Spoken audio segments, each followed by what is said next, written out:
welcome everybody to this webinar and this AMA. We do these AMAs periodically throughout the year just to answer as many questions as you may have with regards to venture capital, starting a venture capital firm, and so on. My name is Mike Suprovici. I am the head of acceleration here at VC Lab, and I'm also joined by Adeo Ressi, who's the CEO of VC Lab. To date, over the last 20 months, I've helped over 100 firms get to a first closing. So I'm happy to share any sort of information that I've learned over this time in helping you close. So any kind of questions you may have about venture capital, I'm here to help. Adeo, would you like to introduce yourself as well? Sure. So Mike, let me maybe give a bit of backstory. So Mike and I worked together at the Founder Institute. I was CEO and Mike ran portfolio success. And then when Mike was there, we had over 5,000 portfolio companies, and we would launch venture capital funds, micro funds, to back the companies in the portfolio. We launched 14 funds, is that right, Mike? 14 funds 14, together. Yeah. And we got to the point where we had streamlined it so much that we could actually close a new venture capital fund in roughly 2.5 months, which is very, very fast. So we would form it, everything, all the wires in, everything done in 2.5 months. And we got so good at it, we said, wow, we should really share our knowledge with the world. And I had launched a few venture capital funds, either as an advisor or a general partner or an owner of the management company in the past. So Mike and I were like, wow, we have a lot of experience. We're pretty good at doing this. We should probably create a program to help others do it, because when you look at the whole world, there's not enough venture capital in places like Africa, Central Asia, various countries in Europe, lots of places in the US outside of the coasts, except all of LATAM, even Canada. Yeah. So, Mexico, pretty much like venture capital was concentrated in a few select markets. And given the reach of the Founder Institute, we said, okay, we're going to launch a program, a free program, to help people create venture capital firms based on our experience faster and more efficiently than they could traditionally do. And that was the genesis of VC Lab. So again, my name is Adeo Ressi, Mike Suprovici. I see people are still coming in. If you have questions on launching a fund, let me tell you what to do. There's a Q&A button at the bottom of the screen. Just pop it open, write a simple question. Try and keep it as simple as possible, because if we have to read a lot, it will slow down our ability to answer. And if you see a question you like in the list, upvote it as well by clicking the thumbs up button. And then Mike and I will answer. We actually got some questions to start with, but let me tell you a little bit about VC Lab while we wait for a few more people to stream in. So as I mentioned, the genesis of VC Lab was to leverage Mike and my experience creating venture capital funds very quickly, very efficiently, and help people all around the world launch their own firms. And so we opened the first cohort about 18 months ago, and it was a global cohort, and it hit around the same time that the pandemic hit. And so despite the world going into a pandemic and everything being upended, we managed to create a number of funds in the first cohort, the second cohort, the third cohort, and we're all the way on our sixth cohort. The fifth cohort's operating and the sixth cohort's opening. So the first 4 cohorts have already created 103 venture capital firms. 66% of those firms are in places that traditionally don't have a lot of venture capital. Roughly 20% of the general partners in these firms are women versus the average of 4% that you see in the world today. And combined, the 103 firms have about just over $1.5 billion of assets under management or capital that they're raising to deploy. So all of the funds have done a first close. And the average time that a fund takes to get to a first close going through the VC Lab Venture Capital Accelerator is roughly 6 months. It's actually a little closer to 5 months. And we have cases of funds in Africa and LATAM, et cetera, that have done it in 4 months. So I would say the spread is roughly 4 to 6 months. Many of the people come into the VC Lab program and they don't have a final thesis. And the program helps you do 4 things, essentially. Finalize what your thesis is in roughly the first month.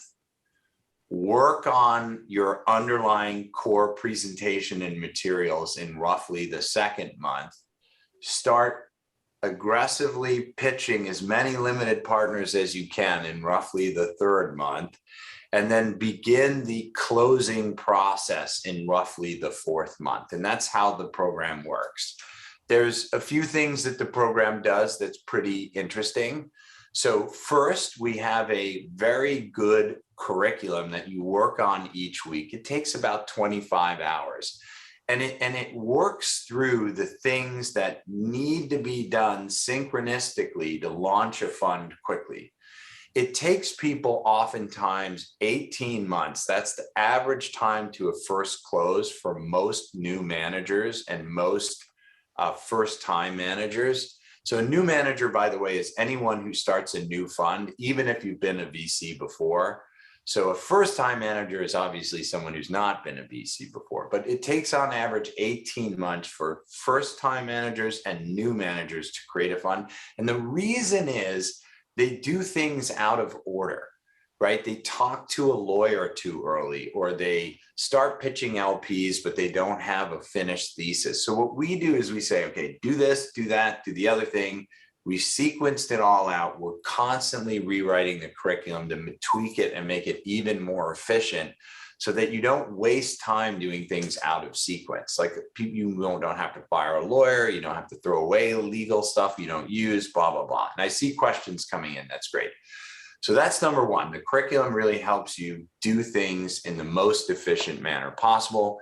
Number two, each week we have experts come in and they're in our community answering questions and talking about what you need to do that week and the coming week.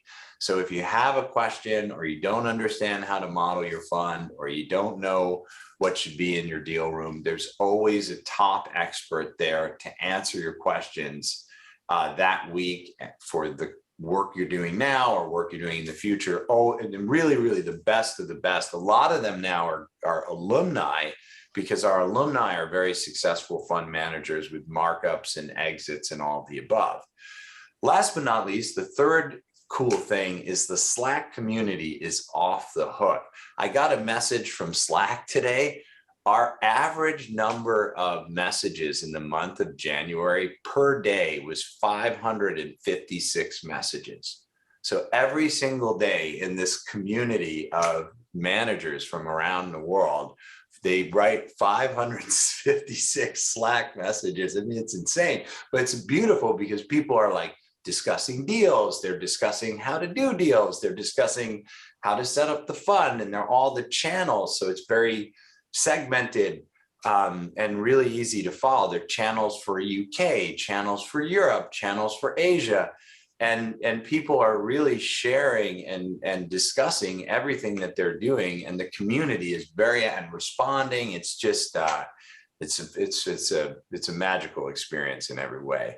So, Mike, is there anything else you want to add that I might have missed, and then we can jump right in? Just a couple of things. I've added the schedule in the chat. We're not really monitoring the chat though. We're primarily monitoring the Q&A. So if you're adding questions in the chat, we're probably not going to be able to get to them. So that's number one. Number two, just a little bit more on the accelerator.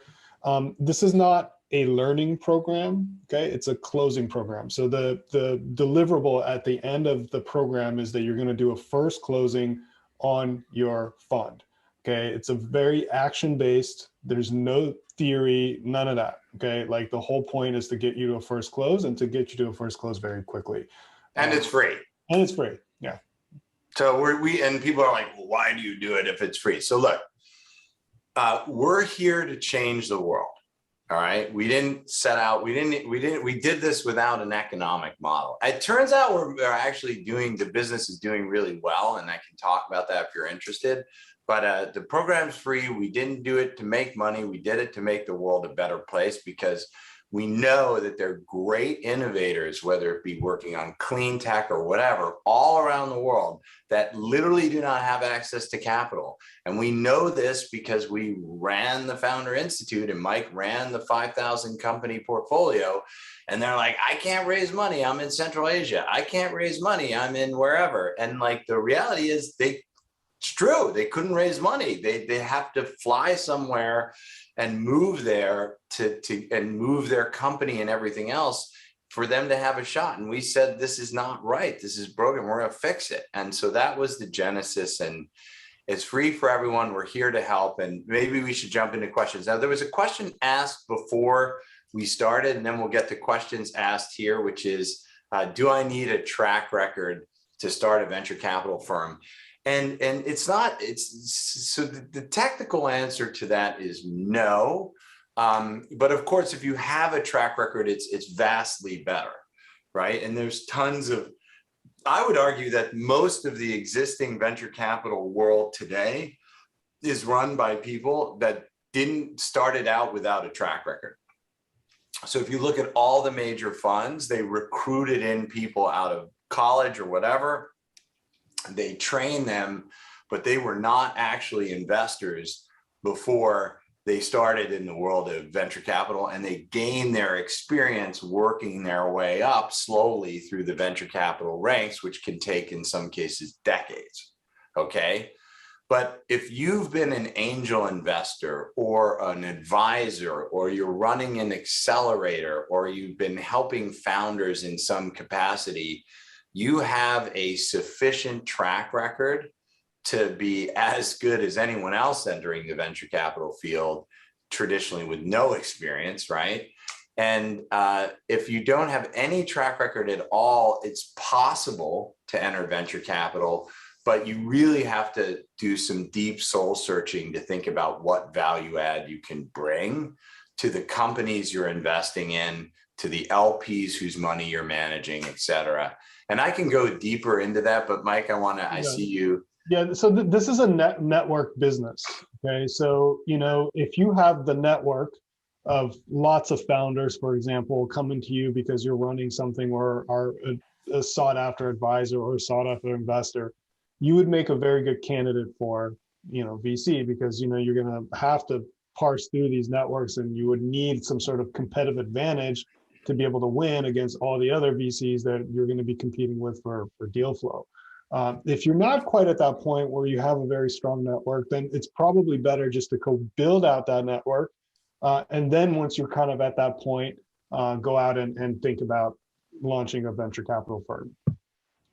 Yeah, so I would agree that if you don't have any track record, but if you have a network, that would be just as good as a track record. In fact, there are tons of people who enter VC very successfully because they have a big network, but they haven't had investment track record. So if you're running a big conference series, if you're running a big meetup, if you're running an industry community that's very successful, that could be all examples of great VCs. Okay, Mike, we've got lots of questions here. Yeah. So if you upvote questions in the Q&A too. Before you ask one, just look through it, upvote them, and we're going to try to get to the top upvoted ones. So we're going to go a little faster as well right now because we got a decent number of questions. So Mike, you want to read one out? Also, what is the ideal stage for a founder to join VC Lab? So again, this is not a program for founders. This is a program for folks that want to start enduring venture capital firms, right? And so so this is not for founders looking for financing. This is a program for people that want to build enduring venture capital firms. And what's the ideal stage? The ideal stage for a person, again, it's someone that wants to start looking at exploring doing this as a career, that has the network to be able to do well in this business, has some level of potential track record. We just discussed that. And really, you have the time. It takes a long time to, 25 to 30 hours a week to raise a fund. and that's going to take, quite a while. So, Yeah, so let's just talk about that for a little bit. So you got, you don't have to be full-time when you start the journey to launch your fund, right? So you could be, have a job even, but that might be difficult. But if you had, like, let's say you were running a community and the community paid you money somehow, or you were, as the organizer, you could definitely do this on the side. But essentially, as Mike said, because we're trying to build enduring venture capital funds, the vision is you're either going to be, full-time, or you're going to run, let's say you're running a community, to keep the example going, you'll run the community. Right now, maybe you do it 90%, you're launching the fund, you drop it to 50%. When you're running the fund, you flip that around, the fund is 90%, and then your community is 10%. So we're looking for people who are going to really build the next generation of venture capital firms that fund and back all the companies that we all want to see make the world a better place. Okay, let's keep going with questions. What are the prerequisites for the VC Lab cohort, or the requirements? Well, we look at several factors. We look at video. You're going to submit a video. That's going to, you're going to be pitching a lot of people on Zoom, online like this, just as the nature of the world we live in. So we want to see, what you're, how you're able to deliver that. We want to see that you're, what you're looking at, working at, it seems pretty compelling. We're also going to be looking back to the network thing that we talked about. We're going to try to assess how large your network is, where you are in the process there. And finally, time, right? Do you have the time to be able to, dedicate to closing, doing a first close on your firm here in the next. Yeah, so we also look at your thesis as well. So you submit, so I do first screens on almost everyone who applies, as well as final screens. And I can tell you, as Mike said, I'm looking at, I look closely at your LinkedIn and your network size and your different social networks. I watch your video to make sure you're presenting professionally and you can talk about your fund and why you should be a VC in a meaningful way. I look at your thesis and say, is this realistic? So if you're trying to raise like $1 billion fund and you've never done anything before, that's just not realistic, right? So we have a pre-curriculum to help you prepare a realistic thesis for the application. Do you want to post the chat and post in the chat the link, Mike? Yep. And it's obvious, it's free like most of the things we do. So you could use the pre-curriculum to refine your thesis. That will give you much better odds. What I would say is, a lot of the questions in the application, there's not many, are pretty straightforward, but I can sort of tell if someone put time into them or not. And so, if you put some time into them and really think through what your thesis should be, et cetera, it gives you much better odds of getting in. Now, I'm expecting we're at about 1,200 applicants so far, and it's the early admissions deadline. So I'm expecting, I don't know, maybe 2,000 to 3,000 applicants for this cohort. And we're going to let in roughly 150 to 200 firms. So that just gives you a sense of the scale of what we need to do. I see the schedule. Thank you. Can you please clarify the time and day for any live workshops if you have the schedule locked in? Yeah, I can talk about this. So we do it every Thursday, and sometimes we do them at 9 a.m. in the morning, and they're an hour, or 6 p.m. But mostly Thursdays are 9 a.m. We also do an AMA on Tuesdays, and again, that will be either 9 a.m. or the evening. But back to the point, it doesn't matter if you can attend or not. They're all recorded and shared out, and we do take questions beforehand. So if you aren't able to attend live, but you want your question answered, we'll take your question and bring it on screen, and then we share the video out later. So this does not need to be done in real life. It's better in real life, we think. But a lot of people are in Asia, a lot of people are in time zones that they can't attend, or they have meetings and they can't attend, and they do great in the program. You need to set up a company, for example, an LLC for this fund. You will set up several companies actually for the fund when you're ready for formation, but that's not until the end of the program, right? So basically, that's something you will do once you have most of the first closing committed from limited partners. And then once you have that, then yes, you will start the formation process of your firm. And this is quite a complex process, but we will definitely help you with that in the program. Yeah, so you'll, on average, in like the US and a lot of domiciles around the world, which are places where you set up funds, you need 3 entities. Canada's 4, some places are 2, most are 3 though. Canada's 5. Canada's 5 right now. Oh, Canada's 5. Okay, sorry. I'm like, you know, I should know that. But yeah, so there's some places that you need more than 3. Most places it's 3, and a few places it's 2 entities. And we'll cover all this with you. Yeah, yeah. Is this accelerator generically focused content, or will attendees be working on their specific firms and funds? You will be working specifically on your firm to get to a first closing as fast as possible.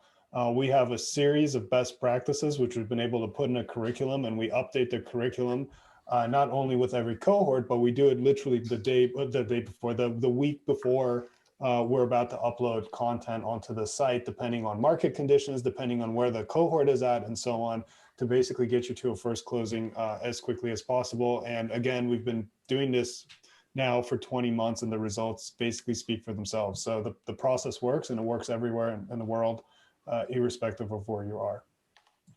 I accidentally wrote, please post questions in the chat, but I meant please post questions in the Q&A. So apologies if you posted in the chat, and because I just said that. So please post it. Can solo GPs supported by venture partners and operational partners apply to VC Lab? Yes, over 60% of the alumni that have closed are solo GPs. And so that's not a barrier. Don't worry about it, right? We will cover team and stuff as well in the program. Those stats are on the homepage, govclab.com. So if you scroll down, like not that far, I guess sort of midway on the page, you'll see the VC Lab snapshot. I can share my screen quickly to give you guys a sense of that.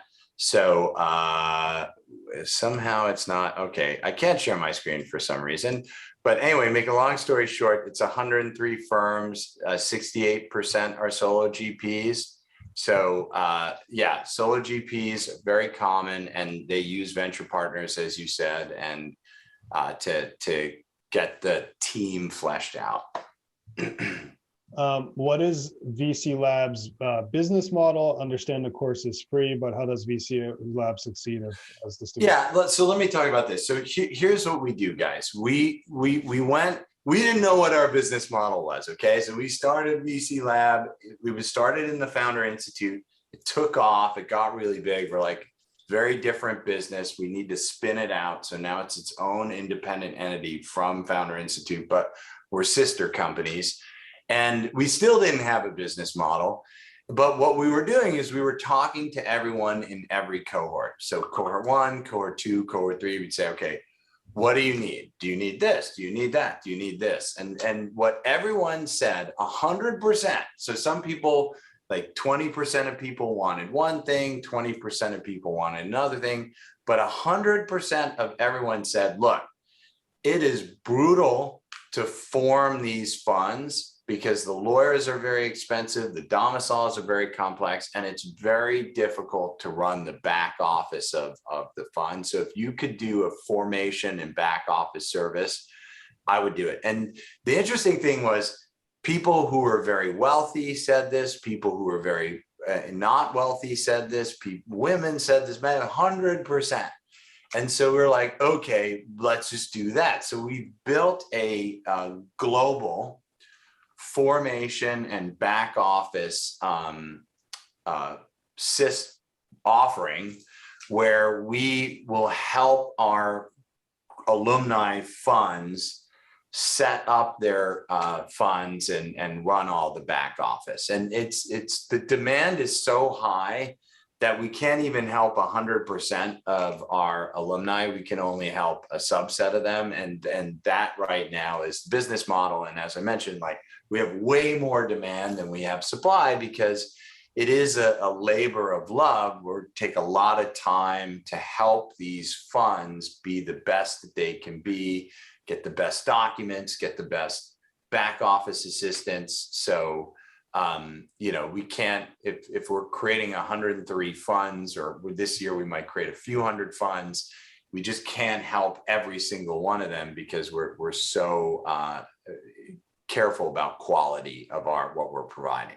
Also, the offering as well as the accelerator is really optimized to help folks launch enduring venture capital firms. These are folks that are going to launch a series of funds under those firms. And so everything about how to structure that, build that, run that, build this to scale is very different than, say, someone who just wants to like I don't know, launch an SPV or something that wants to go fund something really quick. So it's a lot more hands-on, a lot more time intensive, just FYI.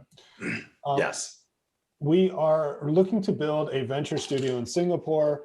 Would love to know if the focus of this group would be a global, i.e. potential LPs across the world, more Singapore, Asia, and so on. So about, what is it, 20? I think I can look up the exact number, but a double-digit percentage of firms are in Asia, and a large percentage of those are in Singapore. We do work with venture studios, but we're not about making LP introductions, and I'll explain why. So you will meet LPs through this process, okay? But let me give you a realistic number. You'll meet maybe 5 or maybe 10, okay? You need to pitch something like 400 to 600 LPs to close your fund, okay? That's what we're seeing. And so if 10 is like whatever, right? So yeah, you're going to meet LPs, but you're going to meet like a fractional percentage of what you're going to need to do in order to close your fund. And so what we're more focused on is helping you figure out how to activate your networks, which we talked about earlier, to find LPs for you to pitch at the volume that you need, which will be somewhere between 400 and 600. You know, if you're really lucky and you have a small fund, you might be able to do it with 200, but we're generally seeing 400 to 600 is the number. And if you do this well, you will start getting network effects, and therefore your networks will grow, and they'll unlock more and more limited partners and so on, and create a lot of momentum around your fund. And this is really what it's about. It's really about momentum, getting to a close as quickly as possible, which then makes people take action much faster. Right, and we help you get that momentum because we've seen a lot of people who slow down on fundraising, right? And then that they lose the momentum, and then suddenly it takes them 18 or 24 months to close the fund, which we don't want. We want you to close in 4, 5, and 6 months. So we'll be building that momentum with you during the program. All right, let's keep rolling. That being said, back to your venture studio, we have plenty of venture studios in the program. That happens every cohort as well, and also quite a lot in Asia. How universal is the curriculum across geographies, types of LPs? It's, again, the numbers speak for themselves, right? We've gotten 100 or so firms to a first close, and we're looking at the vast 60 plus. Yeah, everywhere. So every single domicile and location from Central Asia, India, Africa, all across Africa, Sub-Saharan, Northern Africa, everywhere, all across Europe, all across LATAM, all across North America, Oceania, everywhere. We have funds formed, started, running through the program. Can you differentiate between a VC versus raising for a venture builder or venture studio? And do you cover that in VC? So they're not, yeah. So so there aren't that many differences, because at the end of the day, a venture studio or a venture builder is going to have some sort of fund that backs companies. The difference is the companies are usually created by the venture studio or venture builder versus the companies are sourced by the partners in a traditional venture capital firm. So one builds the company, the other sources the companies, so, or portfolio companies. So with that said, usually a venture builder or venture studio will have an additional entity to the 3 entities that we discussed of the fund. And that would be the studio or venture builder, right? So it would start out with a 4-entity model versus a 3-entity model. But outside of that, it's very similar, right? And, you know, sometimes your fund sizes are smaller, but in reality today, most first-time funds are small anyway. So because your first fund is really what's called a MVP, a minimal venture, MVF, minimum venture fund. So you don't want to be building like the Battlestar Galactica funds for your first fund. You want to have a small, lean fund that you can raise really quickly, prove out that your venture capital model works, and then raise a larger fund in fund 2. So a lot of first-time VC funds are also small, similar to the size of a venture studio or venture builder fund. Is VC Lab applicable to new gen DAOs building venture arms that are completely on chain without minimal friction, minimal friction of traditional fiat? No, guys, those are not even legal in most places in the world. So it's like we're building enduring. We're going to revolutionize the venture capital market, and there are definitely things from crypto world that are relevant to revolutionizing the venture capital world. But today, none of that stuff is legal, right? At least strictly taking the, security certificates and none of that's legal in most domiciles around the world. So it's almost, we're not in the business of like encouraging people to spend a lot of time doing things that are illegal. And we don't want to force innovation that the law has not allowed to happen yet.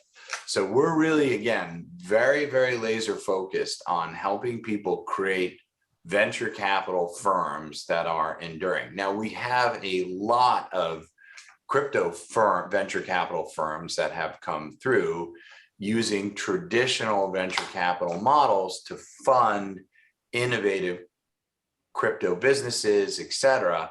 And that we've done a lot of, but because the underlying venture capital model is legal, right? Whereas if you try to push for DAOs and other things that may not have the legal underpinning, that I just think is I think people should definitely experiment with it and try it, but we're not doing that until it's proven to be legal and works in most domiciles in a legal way. Do I need to be accredited to start a fund? Actually, when you start a fund, you become accredited, which is an interesting thing. So no, you do not have to be accredited, but in the process of starting a fund, at least in the United States, and accreditation laws differ worldwide, you gain accreditation status by starting the fund. As co-founders, do we need to make a 2-minute video together or a 2-minute video each one individually? Together would be better. Agree. I prefer to see and of course we've seen both ways, but I'll review the videos, right? As I said, I review every single applicant at the beginning and every single applicant at the end. And it's, for me, a better experience. And a lot of times it's like this, like 2 people on Zoom and they record it and then they share it and, we take a look, right? And preferably on YouTube, because sometimes when you share things on Zoom or other platforms, so you can do an unlisted video on YouTube, and that's the easiest for us to universally view. If you share a Zoom link or whatever, sometimes we don't get access, and that's a bit of a pain in the butt. And if you can do it together, then I can see your chemistry. It saves a little bit of time, and it's a better experience for us. Thanks for this fabulous initiative. I already sent my application. Should I receive a confirmation email? No, sadly, no. We're starting to process admissions right now.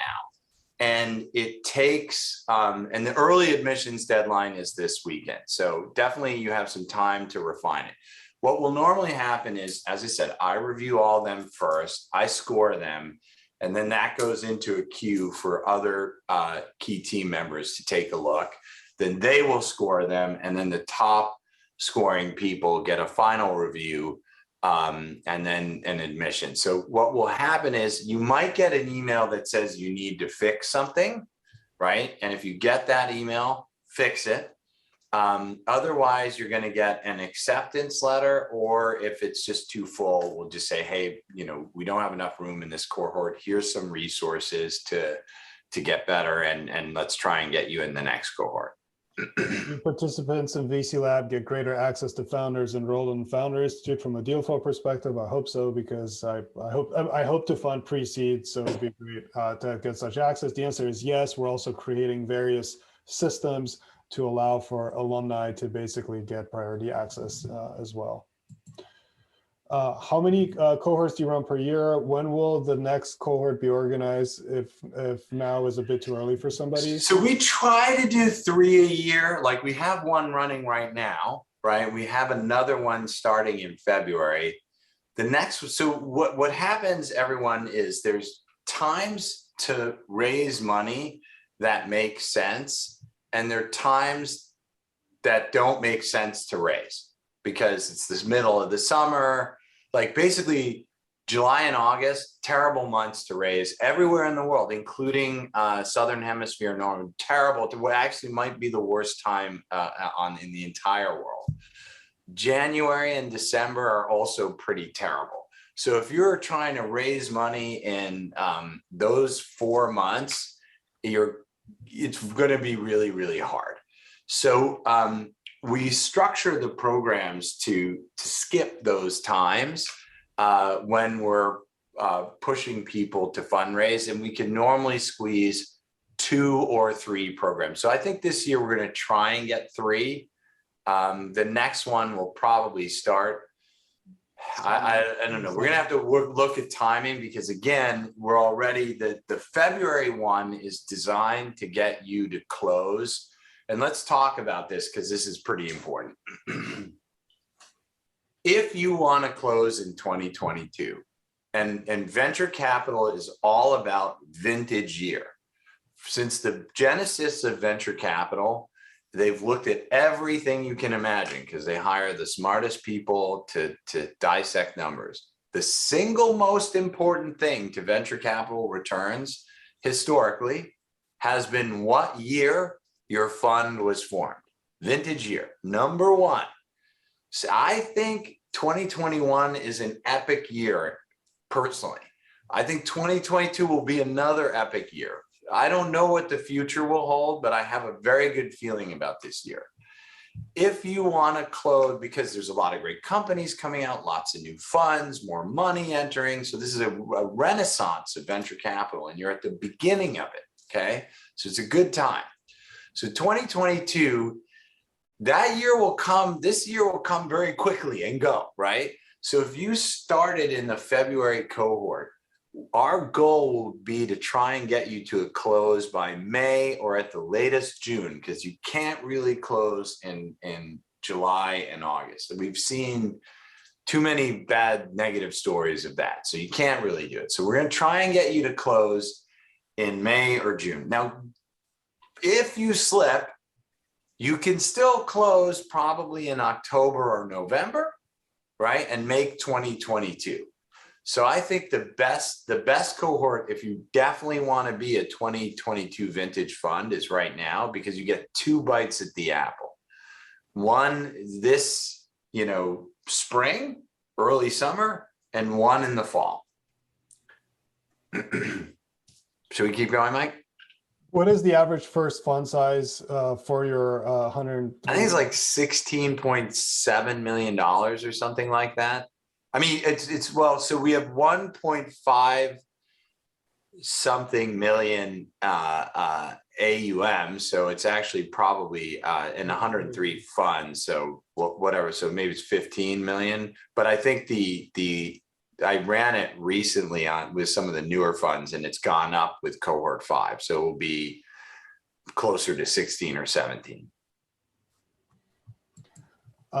We work on the thesis and dive into action to start executing it. Is this correct? So you work on the thesis and you start pitching LPs and then start working to close your fund from LPs. Okay, this is a closing program. The program is really designed to help you do a first closing on your firm. So you do a thesis, so that is interesting for LPs, and it's something that you want to do, obviously, for because it's your life, right?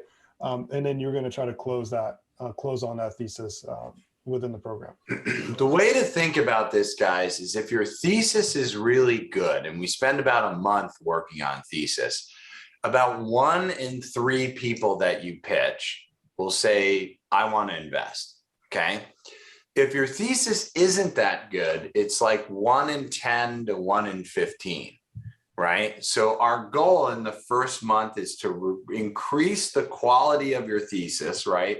To decrease the number of people that you need to pitch to get to a yes. And we like to get it to 1 to 3 or 1 to 5. So you'll pitch, as I mentioned, hundreds of LPs.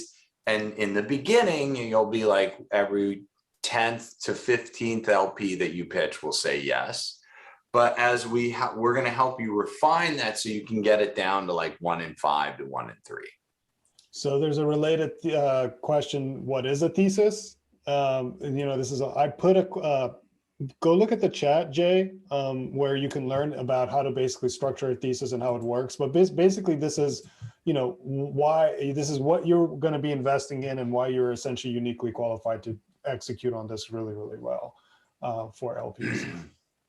What is demo day like? Is there an increasing interest by LPs and participants? Demo days are not legal, guys, in the fundraising world. Okay, so let's just say that demo days are like nothing because you cannot do a demo day for a fund. Okay, let's talk about this for a little bit.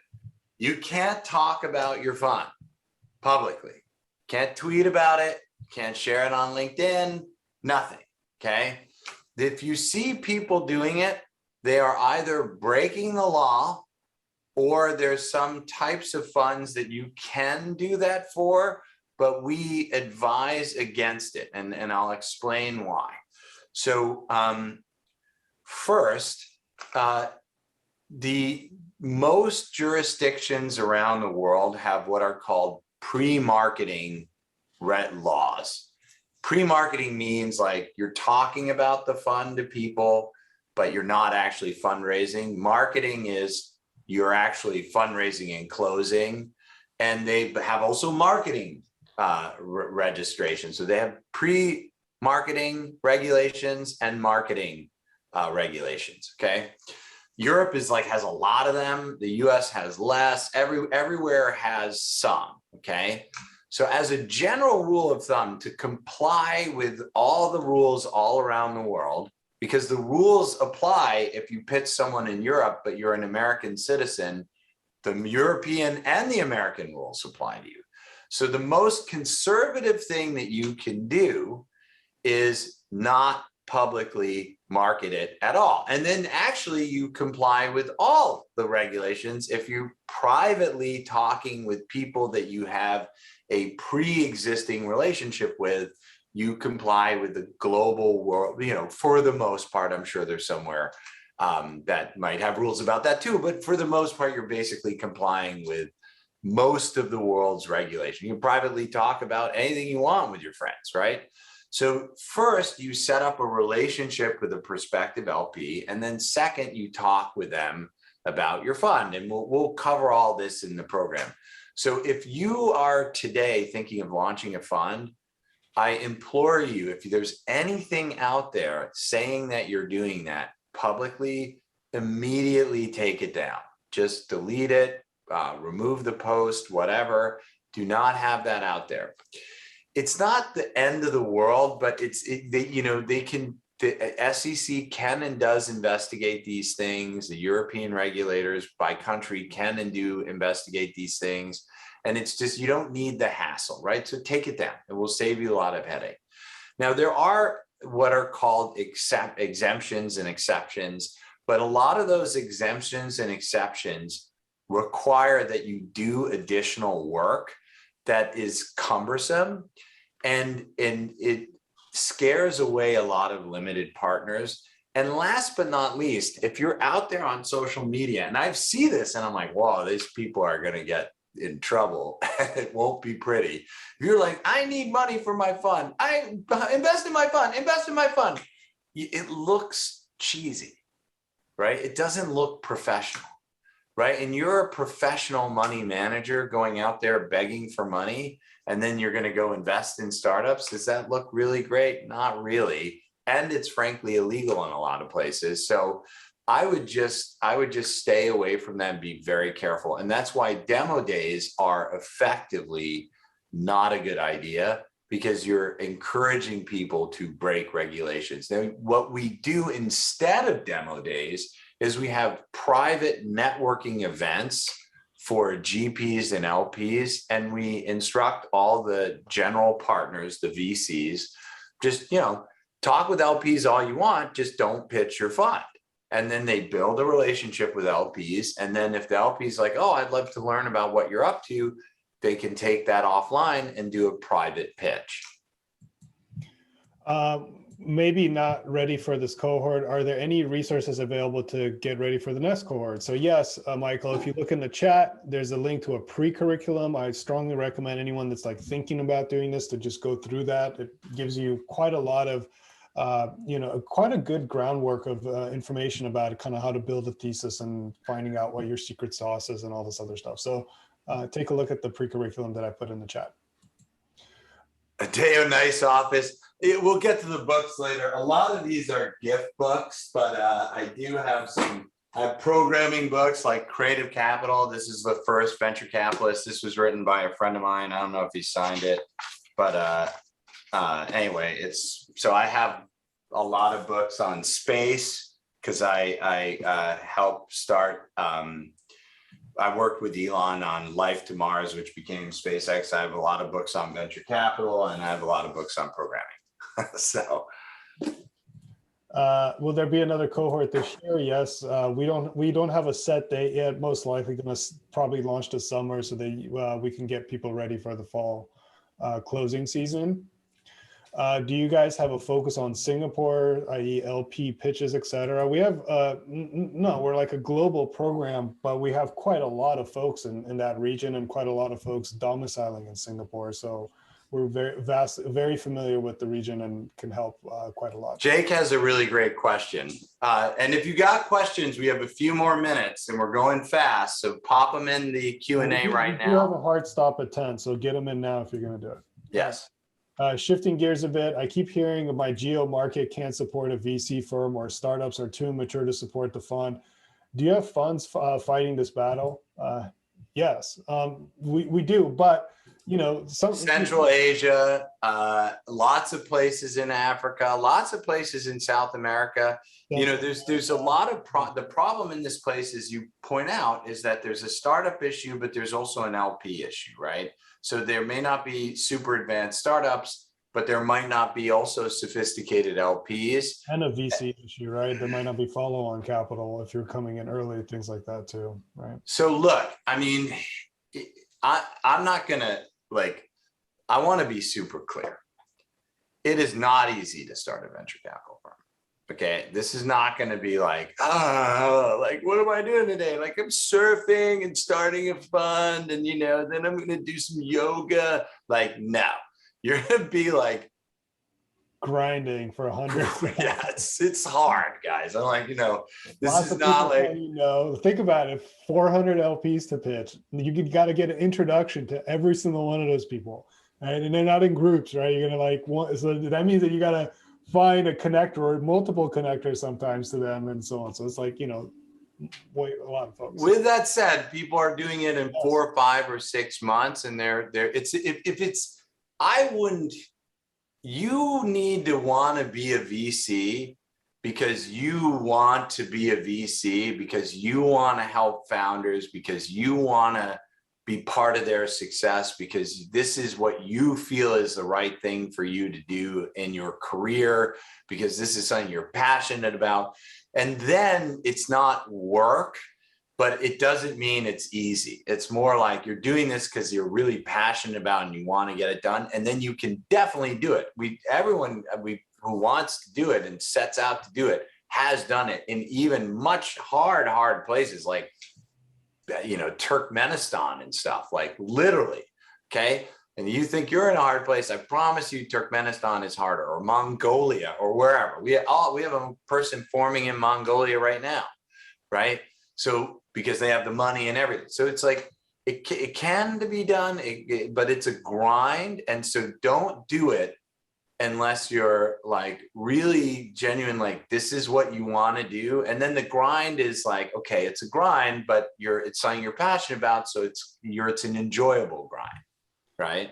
But just to give you like some actionable advice here, so Jake. So look, you know, VC is an outlier business, right? You need to find very, very large outcomes in order for the fund to be profitable to work, right? You're generally going to spread across several bets, often around 25 or so, maybe less, maybe more, depending on your thesis. And out of those, 2 are going to basically make your fund, right? They're the ones that are going to be the difference between you getting 1x on your fund and 10x on your fund, or whatever the number is, right? And so you have to like see a pathway to some of these startups that you're funding or looking at, that they're going to be able to be very like giant businesses in wherever region or whatever market or sector you're in, right? And you need to be able to demonstrate that there's enough of those there to make the fund viable to yourself before you go out and pitch it to LPs. Well, I'm gonna paste in the chat, Mike, something to this effect. So there's an interview by Andy Zane that we did, right? And I think it's fantastic for this. So the link is in the chat. Andy took $2 million and now has a 600 million AUM, over 600 million AUM fund business in Indonesia in 7 years. And he was one of the first funds in Indonesia, early funds in Indonesia. And so being early in blue ocean markets is actually a great thing. You can, I think it's the most exciting right now, period. Like there are tons of countries around the world with no venture capital at all, none, zero, right? And lots of great entrepreneurs. And those markets are going to be where the next billion-dollar funds come out of, for sure. And you're going to have a lot easier time in those markets. Now it'll be harder to raise money, harder to find good deals, but easier to build the giant fund infrastructure. How do you define a small fund? Is it less than 30, less than 50, less than 100 for new managers? Probably less than 50 or 30. 100 is quite a big number for someone that's never raised a fund before. Like you're very unlikely to get that done. And so look, guys, it's possible, but yeah, so let's talk about fund size for a moment. I just want to be sensitive of time. Okay, so $5 million is almost impossible to do because the costs of this, but that's sort of like 2 to 5 is just barely doable because the cost of setting up and administering the fund is roughly equal to all the fees generated by the fund. And you don't get a lot of portfolio diversity, blah, blah, blah, because it's just expensive to set these things up. So I would say 2 to 5 is like just barely doable, okay? 5 to 10 is like a micro fund, small fund. It is doable in there are a lot of domiciles, almost no domicile in Asia, almost no domicile anywhere in the world can actually do a $2 to $5 million, a $5 to $10 million fund, because again, but you can set them up in the US, You can set them up in Canada. So there's a few places that you can do a $5 to $10 million fund. So where that's you're at, which I think is in Singapore. That's not. You can't do a 2 to 5. You can't do anything under really $20 million because Singapore requires all this stuff. Now you might go to Hong Kong to set up your fund, ironically, in Singapore, because Hong Kong is cheaper than Singapore, but we will talk about that in the program. So I would say most people are going to be looking at $5 to $10 million first funds as your proof of concept fund. And that to me would be a small fund. Then, $10 to $20 million would be sort of a medium fund coming out of the gate. We're working with a super famous VC who quit his fund and firm, I should say, and started a new fund. He's doing 10 million, right? Very common. No, that's a lot of money, guys. $10 million for a first fund is it's small, but it's still a lot of money in the whole scheme of things. Do you see cross-geography LP interest in the fund started in VC? Absolutely. Yes, quite a lot. Absolutely. You'll get LPs from all around the world. We see that happen. US investors in Asian funds, European investors in African funds, the whole 9 yards. In the thesis, how do you show existing traction? We have 4 successful startups in our venture studio, which we have bootstrapped ourselves. It's really markups, right? So it's valuation markups. Hopefully some of these companies have raised some more money in addition to that, and that's one way to show that in a really effective way.